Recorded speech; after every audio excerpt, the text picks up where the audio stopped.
Algumas histórias não precisam de sustos repentinos para nos arrepiar. Às vezes, o verdadeiro terror está nas entrelinhas, nas pequenas omissões, nos silêncios que pesam mais do que qualquer palavra dita. Há lugares que parecem parados no tempo, carregados de memórias que ninguém ousa mencionar. E há momentos em que a solidão nos força a enxergar o que os outros fingem não ver. A história que você está prestes a ouvir é uma dessas. Antes de tudo, permita-me fazer companhia a você. Seja arrumando a casa, preparando uma refeição ou apenas relaxando um pouco. Se puder, coloque seus fones de ouvido, pegue uma bebida quente e vamos para o episódio de hoje.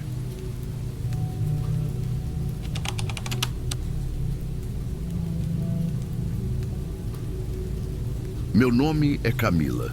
Nunca achei que fosse escrever sobre isso, mas ultimamente tenho sentido que preciso colocar para fora o que passei. Há 6 anos, quando eu tinha 13, perdi minha mãe de forma repentina. Isso abriu um vazio enorme na minha vida. Como eu não tinha para onde ir e não existiam parentes próximos, fui enviada para a casa de um tio distante, no interior de Minas Gerais. Eu sabia pouco sobre ele, mas não tinha escolha.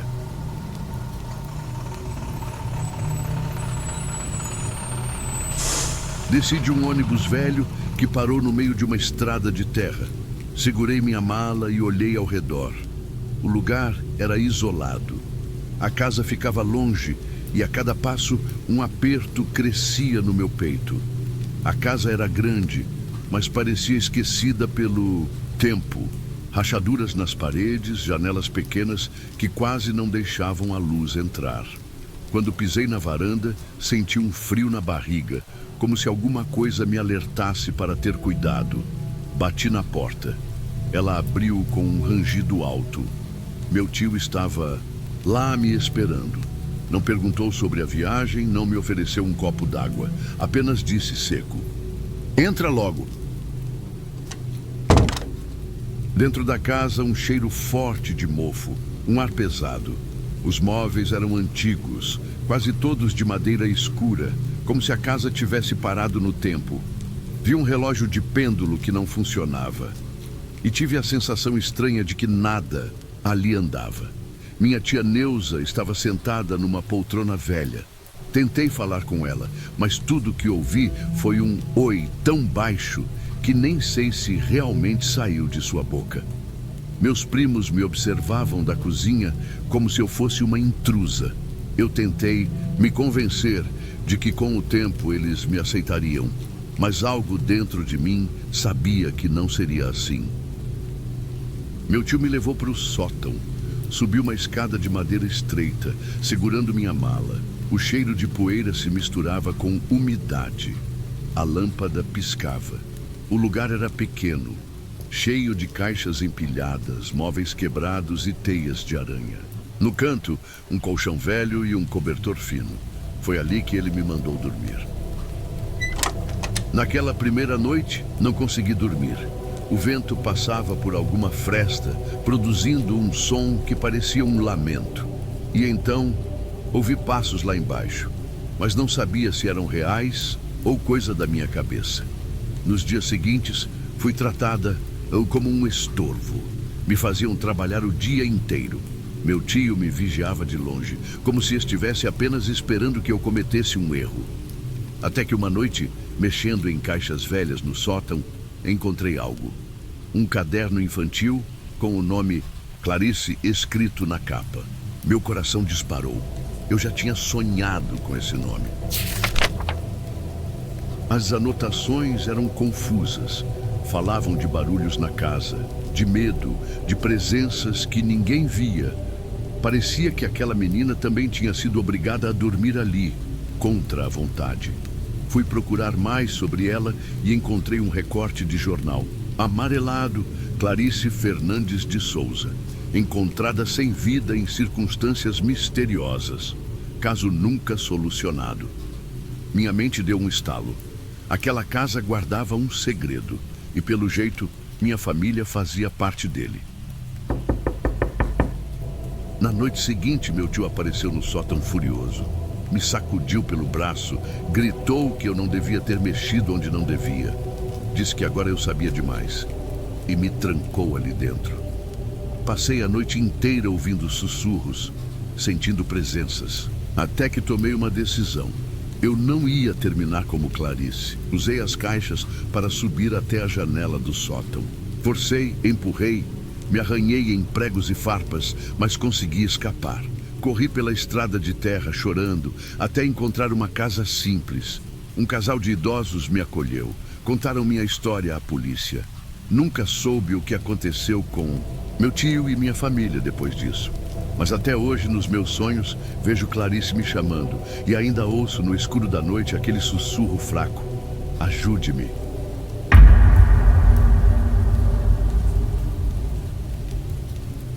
Se você gostou dessa história, não esqueça de se inscrever no canal.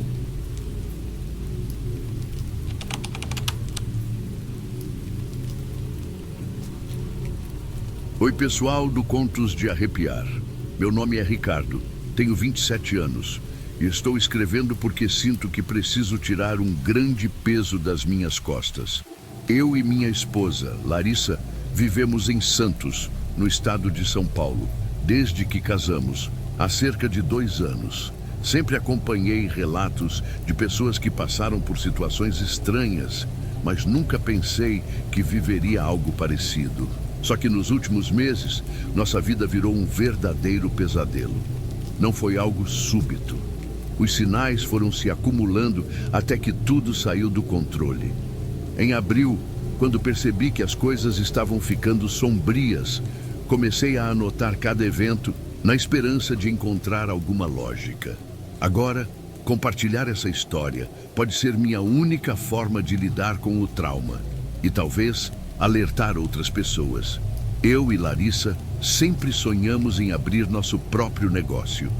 Uma pequena lanchonete, simples, mas com a nossa cara.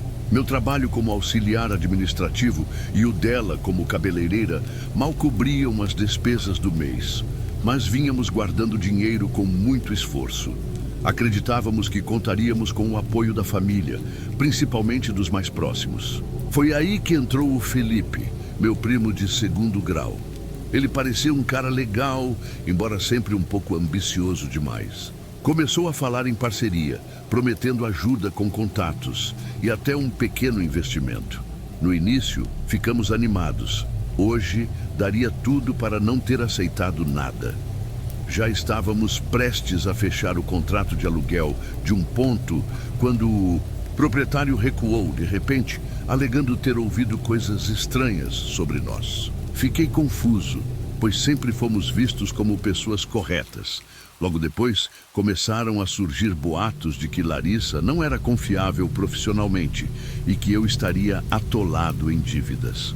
As fofocas eram muito específicas e se espalhavam rápido demais. Parecia um ataque orquestrado e eu tinha quase certeza de que vinha de alguém que nos conhecia bem. As primeiras brigas entre mim e Larissa surgiram nessa época, por puro estresse. Os clientes dela sumiam sem explicação. Eu não conseguia contato com o dono do ponto. E o ambiente em casa ficou carregado. Começamos até a ter problemas de saúde. Passei a dormir mal, acordava suando frio, sem entender onde estava. Durante uma discussão, Larissa perguntou se eu não achava estranho o Felipe ter sumido exatamente quando tudo começou a desmoronar. Aquilo ficou martelando na minha cabeça. Tentei falar com ele por telefone e WhatsApp, mas nada. Ele visualizava as mensagens, mas não respondia. Decidimos ir até a casa dele, mas fomos recebidos de forma péssima. A tia Vera, mãe dele, atendeu com um desconforto evidente e disse que Felipe não estava, embora o carro dele estivesse parado na garagem. A sensação de que não éramos bem-vindos foi terrível. Saímos de lá sem respostas.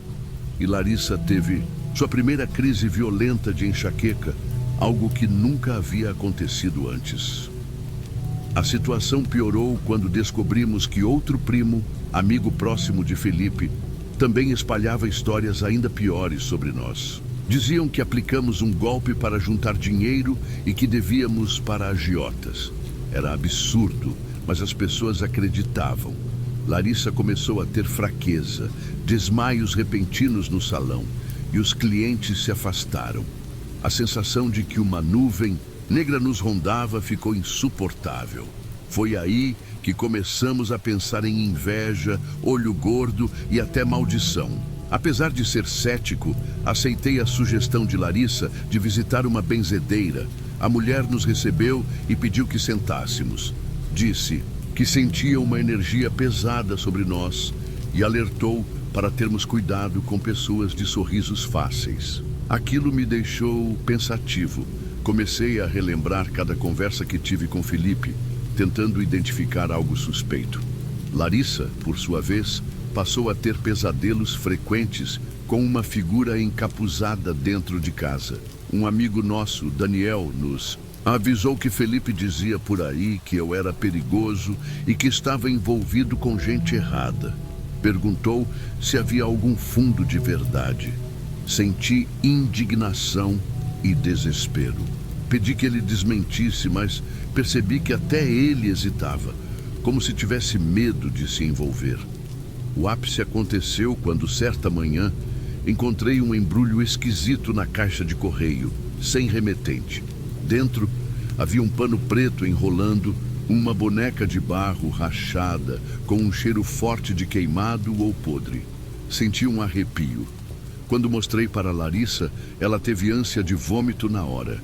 Tentei dizer que poderia ser uma brincadeira de mau gosto, mas nem eu acreditava nisso. Naquele mesmo dia, recebemos outro golpe. O dono do salão onde Larissa trabalhava decidiu encerrar o contrato por baixa clientela. Ficou claro que queriam afastá-la. Sem alternativas, aceitamos procurar um pai de santo indicado pela mãe dela. Ele nos recebeu em uma casa simples, cheia de velas e imagens. Pediu que colocássemos as mãos em bacias com água e sal grosso. E depois de algumas rezas, disse que havia trabalhos pesados direcionados contra nós, possivelmente de dentro da própria família. Voltamos para casa angustiados, mas pior ainda, foi encontrar sinais de arrombamento na fechadura. Nada parecia roubado, mas nosso quarto estava revirado. No chão, perto da cama, havia um pedaço de pano vermelho sujo de terra que não nos pertencia. Larissa desabou a chorar e eu fiquei sem saber o que fazer.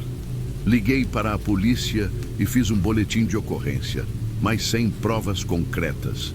Não deram muita atenção. No auge do desespero, liguei para a tia Vera implorando para falar com Felipe. Ela gaguejou e desligou. Horas depois, recebi uma mensagem anônima no celular. Melhor não insistir, ou vai ser pior. Senti um misto de raiva e medo. No dia seguinte, fui até o pequeno escritório onde Felipe trabalhava. Ele apareceu após alguns minutos com um olhar frio. Perguntei o que estava acontecendo, mas ele apenas murmurou. Ricardo, você não entende as coisas que eu preciso resolver. Tem muita gente envolvida. Quando mencionei os boatos, a invasão e as ameaças, ele apenas balançou a cabeça e disse, tome cuidado. Às vezes, certas ambições cruzam caminhos errados. Aquilo soou como um aviso. Voltei para casa decidido a contar tudo para Larissa, mas a encontrei pálida, estirada no sofá. Ela disse que viu uma sombra perto da janela e sentiu um cheiro forte, parecido com enxofre. Foi ali que tomamos nossa decisão. Sairíamos de Santos, juntamos o que restava das nossas economias e fomos para o interior, para a casa de um tio, até nos reerguermos. Até hoje, não sei ao certo o que Felipe pretendia ou se ele realmente mexia com algo além de fofocas e intrigas. Mas sempre que lembro da forma fria como ele falava, um arrepio me percorre da cabeça aos pés. O que aprendi com tudo isso? Às vezes, o maior perigo vem de onde menos esperamos, até mesmo da própria família. Se gostou desse relato, já deixa o seu like, isso ajuda muito o canal. Agora, vamos continuar com mais histórias assustadoras.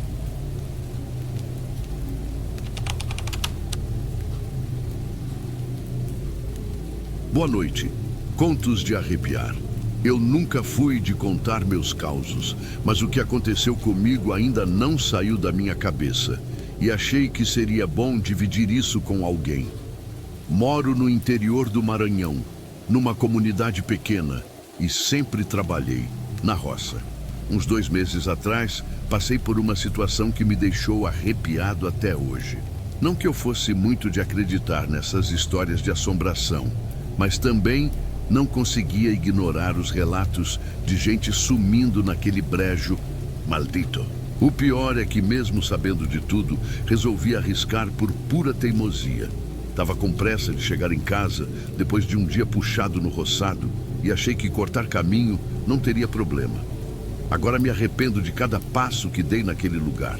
Meu nome é Sebastião. Tenho 48 anos e vivo da agricultura desde que me entendo por gente.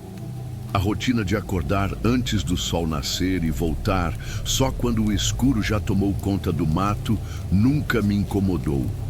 Na verdade, até gosto de ficar sozinho na roça. É um momento de paz, de pensar na vida e esquecer os problemas da cidade. Mas sempre me ensinaram a respeitar as coisas que não entendemos, ainda mais aqui no interior, onde os mais velhos contam cada história de arrepiar. E olha que eu cresci ouvindo várias delas, principalmente sobre o Brejo dos Perdidos. Dizem que mais de 3 pessoas já sumiram ali, e até hoje ninguém sabe o que aconteceu. Naquele dia, saí de casa às 5 da manhã. Trabalhei a terra, plantei umas sementes de milho e ainda ajeitei a cerca antes do fim da tarde. Quando vi, o sol já estava começando a se pôr e ainda tinha um bom caminho até em casa. Pensei em seguir pela estrada principal, mas isso significaria mais meia hora de caminhada. A fome e o cansaço me convenceram a tomar a trilha que corta o brejo. Não é sempre que aquela trilha está seca, mas na época de menos chuva, dá para encurtar a viagem. Só que eu não contava que o silêncio e as sombras me deixariam com uma sensação estranha logo nos primeiros metros. Ignorei o desconforto. Pensei, isso é bobagem minha, coisa de quem já ouviu muita história e está cansado. Segui em frente, pisando na lama e desviando dos tufos de capim. O brejo estava mais silencioso do que o normal, mas ainda dava para ouvir uns sapos coachando e grilos cantando no meio do mato. Tentei me distrair, focando no barulho dos meus próprios passos, mas, a cada vez que olhava para o caminho, sentia aquela pontada de medo subir pelo pescoço. Foi aí que começou a me incomodar uma sensação de que tinha alguém ali comigo, como se alguma coisa me observasse por trás. Balancei a cabeça, tentando afastar essa ideia, mas mal sabia eu que aquela sensação ia piorar. Depois de alguns minutos de caminhada, percebi algo que até hoje me deixa arrepiado. O som dos sapos e dos grilos foi diminuindo até sumir por completo, como se alguém tivesse baixado o volume do mundo ao meu redor. Na hora, meu coração disparou, mas tentei manter a calma. Segui pisando na lama, ouvindo o barulho meio oco das minhas botas, afundando. O problema é que a cada passo meu, pareciam existir outros passos logo atrás, mais leves, como se algo ou alguém estivesse imitando meu ritmo. Tentei me convencer de que era só uma ilusão, talvez um eco estranho, mas não era. O medo começou a se transformar em pavor quando senti um arrepio gelado subindo pela espinha. Eu ouvia algo além dos meus próprios passos. Uma respiração rouca e abafada, bem perto. A cada metro, parecia que aquilo ia se aproximando. O ar ficou denso e eu comecei a suar frio, apesar da noite fresca que já caía. Minha vontade era sair correndo, mas a lama escorregadia me impedia de ganhar velocidade sem correr o risco de cair. E eu sentia que, se caísse, não ia levantar mais. Pensei em olhar para trás, mas alguma coisa dentro de mim gritava para eu não fazer isso. Minhas pernas só andavam para frente como se tivessem entrado em modo automático. Eu sentia que, se visse o que estava ali, não sairia vivo do brejo. As sombras das árvores pareciam se mexer ao meu redor. como se braços tentassem me agarrar. O tempo parecia mais lento, os segundos se arrastavam. Em certo momento, ouvi um barulho forte, como se algo grande tivesse pisado na lama bem perto de mim. Meu corpo inteiro ficou arrepiado e quase soltei um grito, mas controlei a voz. Ainda sem olhar para trás, tentei acelerar o passo. Cada passo era uma luta contra o medo e contra aquela lama traiçoeira. Não sei como consegui atravessar. Minha mente parecia bloqueada, como se tivesse apagado parte do trajeto. Só sei que, de repente, os sons voltaram e a sensação de estar sendo seguido sumiu. Quando percebi, já estava fora do brejo, com as pernas bambas e o estômago embrulhado. A única coisa que eu sabia era que nunca mais pisaria ali. Na manhã seguinte, acordei no meu quarto sem lembrar como tinha chegado em casa. Minha mulher disse que me encontrou deitado na varanda, completamente sujo de lama, murmurando coisas desconexas enquanto dormia, mas não teve coragem de me acordar. Quando tentei lembrar daquela noite, minha cabeça latejou. Só me vinham flashes do brejo, o silêncio pesado e aquela presença me rondando. Depois de um café forte, criei coragem para voltar até a entrada do brejo, achando que tinha esquecido minhas ferramentas pelo caminho. Mas ao chegar lá, encontrei apenas minhas botas jogadas perto da lama, sujas até o cano. O mais estranho, eu estava calçando um par de chinelos velhos que nem sabia de onde tinham saído. Aquela visão me deu um arrepio insuportável. Não conseguia entender como tinha voltado para casa descalço, nem o que podia ter acontecido no meio daquele percurso que minha mente simplesmente apagou. Peguei as botas e fui embora, sem querer ficar mais nenhum minuto naquele lugar. Desde então, tento lembrar dos detalhes, mas minha cabeça dói só de pensar. Contei para minha mulher o que lembrava, e ela me olhou com uma expressão de quem não sabe se consola ou se sente medo também. As histórias antigas desse lugar sempre rondaram o povo daqui, e agora eu fazia parte delas de um jeito que nunca imaginei. Até hoje, tenho pesadelos com aquela trilha enlameada e os passos atrás de mim. Minha esperança é que este relato sirva de aviso para quem pensa em cruzar aquele brejo, achando que é só mais um atalho sem perigo. Não sei se o que me seguiu naquela noite é algo que dá para explicar, mas sinto que se eu tivesse olhado para trás, não estaria aqui para contar a história. Tem gente que diz que esse brejo é amaldiçoado. Outros juram que é a alma de quem já morreu por lá, vagando em busca de companhia. Eu só sei que o medo que senti não foi normal. E ainda não tenho respostas. Bom, pessoal, chegamos ao fim do nosso primeiro episódio. Você que ainda está por aqui está fazendo parte do começo de algo muito especial. Aprecio demais sua companhia. Desejo a você uma boa noite e um ótimo descanso. Te vejo amanhã. E o último a sair, por favor, olhe para trás e certifique-se de que ninguém mais ficou.